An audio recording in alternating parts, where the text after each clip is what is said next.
这几年呢，马来西亚越来越受到关注，尤其是在外国人他们选择退休、移居或者留学，马来西亚成为了首选之一。那关注越多，自然的评价也就多了。在网络上呢，我看来看去关于马来西亚的声音都是外国人在讲。所以今天呢，我就借这个机会想要以一个马来西亚土生土长的华人来给大家分享一下我自己的心声。Your mind is clearer than before. Your heart is full and wanting more. Your future's at the door.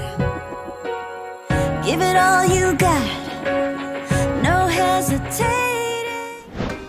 Hello， 大家好，我是 Ellie， 一名深耕吉隆坡房产16年的房产顾问。说实话呢，在自媒体的时代，说坏消息的永远都是比真相更有流量。而我也留意到呢，有很多的这个房产主播总是以这个踩坑啊、爆雷这种种种耸动人心的这个字眼来做标题。关于这些房产的真相还有数据，我呢正在整理一些更深入的资料，想要另外做一集来给大家做更深入的拆解。但是今天呢，我想要跟大家聊一下更底层的、更影响大家决策的话题，就是马来西亚是不是真的好像外国人所说的，对于本地华族不公平？那我们在这边扎根的华人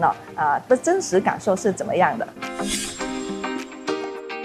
很多外国朋友他们第一次来到马来西亚的时候，看见我会说中文，而且这边有中餐到处有寺庙他们就会问我说：“哎，你是不是中国人呢？”其实呢，听到这一句话，我一点也不意外。虽然我们是在这边出生，不过呢，我们骨子里就是觉得我们是华人，所以通常我都会很自豪的介绍说我是马来西亚华人。如果再聊深一点的话呢，我甚至可以告诉你说我是福建人，祖籍在哪里哪里。因为呢，这是我们的长辈一代一代传下来的，这是一个对于我们的这个血脉的认知，而我们在这边呢也会一代一代的传下去，从来没有忘记过。但是呢，在我们的心里马来西亚就是我们的家，这种家的感觉是从小在那种很不一样的种族环境中磨合出来的。我们早就习惯了去理解和接纳彼此的生活方式。我们从小呢也知道马来同胞是用手抓饭吃，也知道印度人不吃牛肉，马来人不吃猪肉，而他们呢也是尊重我们华人的习俗的。就好像小时候调皮的话，长辈总会笑我们说：“哎，你再坏蛋的话，隔壁的这个印度叔叔就会来抓你了。”而这种偶尔的开玩笑、互相包容的生活方式呢，就是很真实的马来西亚人的生活方式。说到不公平呢，也有外国朋友会问 Ellie， 你们在马来西亚生活有没有感觉到是一个二等公民？而说实话呢，在这里扎根的人都懂，从70年代开始，新经济的政策，这种土族优先的体制确实渗透我们的生活里面。这个政策的初衷呢，是为了维持稳定。政府认为，如果大多数马来人在自己的土地上感到贫穷或者被剥削，国家永远都不会安定。为了实现这个目标，政策渗透了生活的方方面面，教育、公立大学的配额制、经济、房屋折扣、政府工程招标优先给土族公司，强行要求上市公司流出土族的股份，还有公务员体系中呢是土族占比极高的。那么在这边呢，我们就先来聊教育，因为对于华人家长来说呢，最揪心的永远就是教育。我们在大马呢有一种辛酸，叫做全 A 生的遗憾，就是一个毕业生呢，他拿着他的成绩单全 A 的满分的，不过呢却有可能在公立大学这个热门的科系里面是拿不到学位的，就因为这个固打制、这个配额制。那在这种情况下呢，他就两个选择，选择其他的冷门的科系，又或者呢就是自己自费去到私立大学或者国外远走他乡。也就因为这个原因呢，就是我们之前所看见的人才外流。这种体制呢，确实让我们感到无奈，但也就是这种无奈，逼出了大马华人最坚韧的这个凝聚力。大家知道吗？马来西亚拥有中国以外最完整的中文教育体系，但是呢，这一份完整不是等出来的，也不是天上赐我们的，而是呢，我们这里的华社一分一毫这样凑出来的。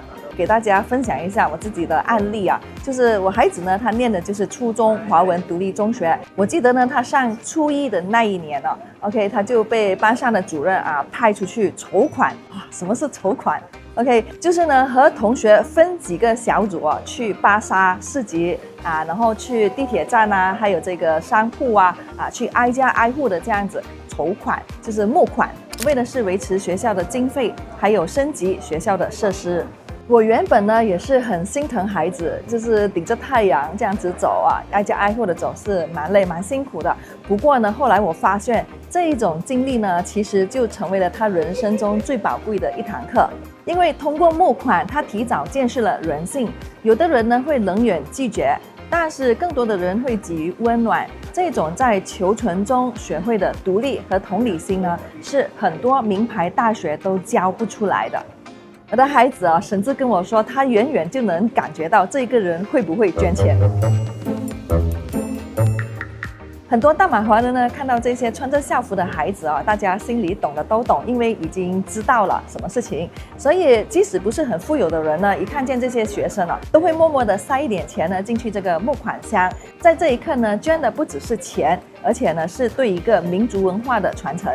因为呢，在我们的邻国有很多的华人族群已经完全同化了，甚至母语或者姓氏都已经失传了。但是在这里呢，马来西亚我们依然拥有主流的华文教育，让我们能一代一代的掌握母语。我们依然保留着自己的名字姓氏，传承着最地道的文化习俗。虽然体制内有天花板，虽然资源分配有不均衡，但是在相比之下呢，我更感恩这片土地给了我们一个自由，做自己的自由。我们可以一边精通3语的面向世界，一边呢在家里做回我们华人的根。好，那我们现在就来聊一下面对购房的时候这个折扣的差异。这里指的是土族单位，那在水龙区的话呢，土族它是可以带有一个额外的5%到7%的一个额外的折扣。来到这里就有很多人觉得说，哇，你们华人亏了。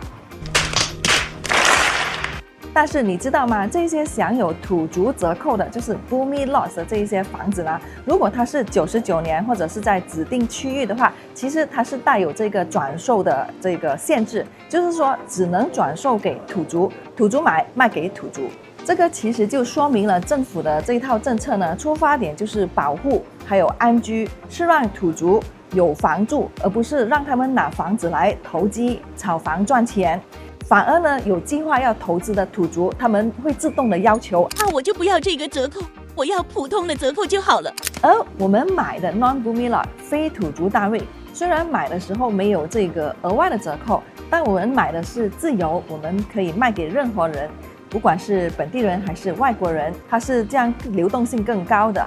这样才保证了我们房子的升值潜力，还有变现的速度。那如果你是买房来自住的话，其实这个额外的折扣也实在没有影响自己太多，就是土族比我们买便宜了一点点，就这样。OK。还有呢，就是最近大家讨论的外国人买房的印花税就是8%，而如果本地人的话呢，他的印花税就是1%到4%，外国人的更高哦。那我们马来西亚政府是不是在坑外国人的钱呢？那么其实对我来看，我觉得政府如果是要真的捞外国人的钱的话，他不至于要把这个印花税这边做调整，反而呢，他可以在这个购买房价那一边，比如说把这个100万、200万的门槛调低到50万那就更多外国人来购买了，那他不是可以赚更多的税收吗？可是为什么不调低呢？因为政府要把投机客挡在门外。在这里呢，政府想要真正过来居住、生活、建设这个国家的人，8%的印花税虽然增加了外国买家的成本，但它呢就好像一道防火墙，防止了房产泡沫的出现。其实对于一个真正要投资的一个稳健增长的市场，永远比一个虚高暴涨的市场要安全得多。这就是大马房产的魅力。对比其他很多国家，马来西亚其实对于外国人的购买是属于是友好的，因为呢在这里并没有很多的限制，就是永久性质的可以买，有地住宅也可以买，基本上呢就是要符合各个不一样的州属对于外国人的这个购买的门槛需求就可以了。在这里我们也对比一下其他的国家，比如说澳洲，外国人去澳洲买房必须先通过审批，而且呢只能买新房，不能买二手房了。再看看我们的邻国泰国，泰国法律明文规定，外国人不能直接拥有土地，你只能买公寓 condo， 而且呢，这个项目是外国人的配额不能超过49%。甚至我们再看回中国，在中国买房，别说外国人，连本国人都要看户籍还有社保的熬交记录，所以你有钱也买不到。而且呢，外国人通常只能买一套用于自住，不能收租。这么看起来，马来西亚是不是比较友好了呢？好了，那现在呢，我们就来到做生意或者企业上市企业。在马来西亚上市企业呢，它是有要求，就是30%是土族的股权，还有呢，在面对招标的时候，就是土族公司的优先。那么说实话，我们确实是在这个体制内遇到了天花板，而且呢，就是有一些公司因为这些限制而外流了，去到别的国家，就是这样的情况。你看，我们是被逼着面向了国际。因为在马来西亚这个多元的环境里长大，我们从小学习3语，我们能用最地道的华语和中国对接，用流利的英语和世界交流，还能用国语、马来语深耕本地还有印尼市场。这种语言和文化的无缝切换，让我们在国际市场上占了一定的优势。所以马来西亚华人呢，可以说是一个在夹缝中求存，而且呢，就这种情况下磨练出来的一种韧性。大家可以看到目前为止，即使在这种的限制下，马来西亚的华人依然是主导马来西亚的经济的。来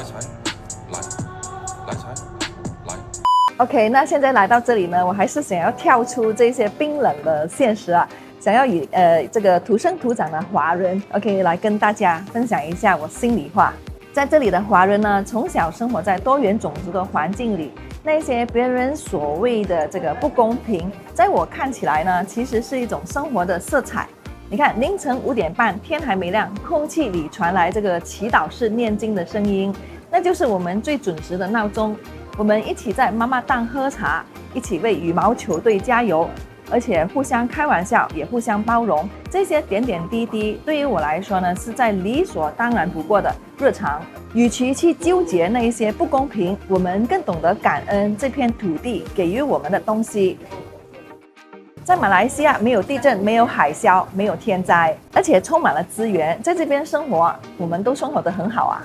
而且呢，我深深的以大马华人为荣，因为全世界除了中国以外，就只有马来西亚把华人的文化还有传统保留得如此完整，如此的有生命力。我也相信呢，在视频前的马来西亚华人，你也跟我一样的感觉。那如果是的话，欢迎大家在留言区那边留言支持我一下哦。OK， 可以吗？支持我一下。那来到这边，大家可能会问，那么 Ellie， 华人在马来西亚生活有没有就是对所有人都公平的地方？这里当然有，而且呢，就在我们每日的生活里面，最典型的呢就是我们的医疗体系。很多人不知道，马来西亚的公立医疗系统其实对所有的公民都是一视同仁的，不管你是土族、华人还是印度同胞，去政府医院看病拿药，基本上只是象征性的一令吉。还有就是我们的生活成本，政府对油、盐、米、糖这些必需品长期进行补贴，这并不是针对某个种族，而是为了生活在这片土地上的每个人。对于外国投资者来说，这意味你投资的是一个社会底层非常稳定的国家，一个连普通百姓看病吃饭都有保障的地方。它的社会结构就是安全，你不需要担心那种极端的贫富对立引发的动乱。所以呢，马来西亚的政策确实有它的特殊的地方，但它在保障这个生存的权利还有生活的质量上，那对所有人都是厚道的。好了，今天的分享呢就来到这一边了。希望来自外国的朋友透过我今天的视频呢，会对马来西亚有不一样的感觉。那我是在这一边扎根，也希望大家来了解马来西亚最真实、最温暖的一面。那么如果想了解更多关于马来西亚，也记得点赞、订阅还有分享啦。我们下一集见咯 Sekian terima kasih jumpa lagi， 拜拜。然后这几年呢，马来西亚逐渐成为了外国人的OK， 大家可以理解一下。谢谢艾莉，今天带你来看楼了。哎，我呢就是今天还是坐在这边聊，明白了，应该相信总是比真话哦。OK 来，一连说坏消息永远都是比真相。